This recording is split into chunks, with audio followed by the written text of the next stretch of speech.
Construit à l'époque coloniale, en 1912 précisément, l'hôpital général de référence de Kinshasa, ex-Mamaemo, était à l'origine un hôpital pour les indigènes travaillant pour le compte des colons. Au fil des années, la vieille structure n'a connu que quelques petites réhabilitations.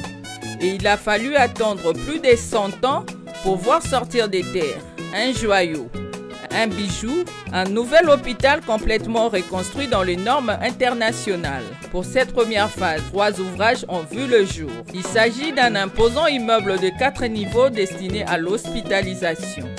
À côté, l'hôpital du jour, un ouvrage qui recouvre les urgences. Plus loin, vers l'avenue Wangata, on voit la nouvelle morgue. C'est à ce titre ainsi qu'en tant que maître d'ouvrage délégué, le BCECO, conduit par Jean-Mabi Moulumba et ses différents partenaires, ont effectué une mission d'inspection sur les sites de l'ex-Mamaemo.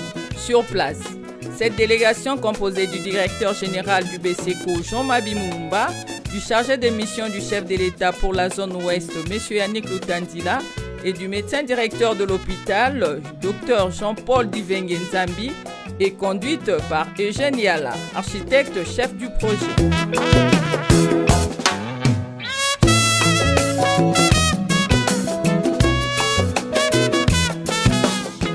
D'entrée les jeux, Eugène Yala explique les différents compartiments de cette infrastructure, du hall d'accueil des malades, en passant par la pharmacie ou les urgences qui auront, outre le bloc opératoire, une salle pour le scanner.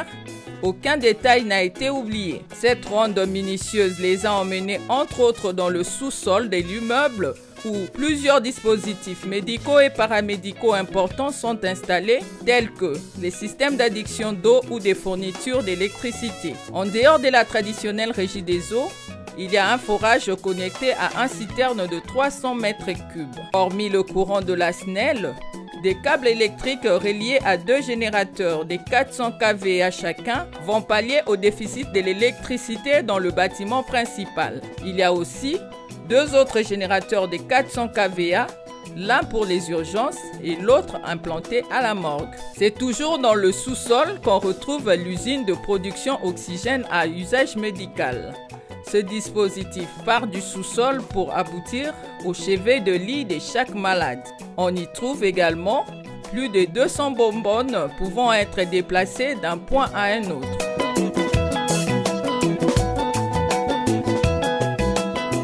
D'un endroit à un autre, cette mission a également visité la nouvelle morgue qui est passée au peigne fin, le casier pour mort, la salle d'embaumement et d'autopsie. Chaque détail a eu son pesant d'or. Et à l'occasion, quelques recommandations ont été formulées pour l'amélioration du travail fait.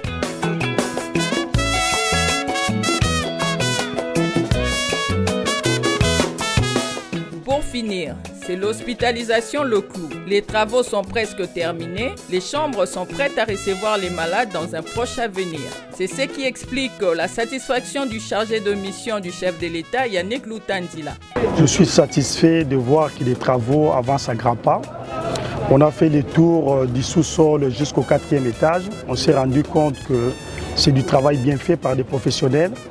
Et ça va rehausser un peu cet hôpital général de référence qui a été abandonné. Et le chef de l'État a voulu redorer l'image de cet hôpital parce que c'est un hôpital qui accueille tout le monde sans avoir à payer. Et tout le monde, quand vous avez un accident, on vous dit « Ah, Mema ina mama yenu ». Donc vraiment cet hôpital méritait d'être réhabilité et puis reconstruite. Je suis content de la vision du chef de l'État qui se réalise aujourd'hui. Au niveau de la qualité, il n'y a rien à dire. On a vu que les matériaux sont de bonne qualité. Les bois, par exemple, de porte, c'est les bois Formosia, les bois qui viennent du pays. Ça nous a permis d'avoir la valeur ajoutée, de faire travailler nos menuisiers du pays. Et voilà, c'est du bon matériau, même au niveau de la tuyauterie, du carrelage. On a tenu à tout regarder à la loupe. Le médecin directeur de l'hôpital n'a pas tari d'éloges pour cet accomplissement. C'est un sentiment de joie que d'être bénéficiaire de ces travaux, que celui qui vient à l'hôpital général ex-Mamaemo ne se sente pas comme un sous-homme. Et je pense que pour nous, c'est l'occasion de dire encore une fois merci au chef de l'État pour avoir pensé à la réhabilitation, à la reconstruction de l'hôpital général Ex-Mama Yemo que j'ai l'honneur de diriger maintenant. Somme toute, les travaux de construction de cet édifice sont à 95% de leur réalisation, selon Eugène Yala, architecte responsable du projet.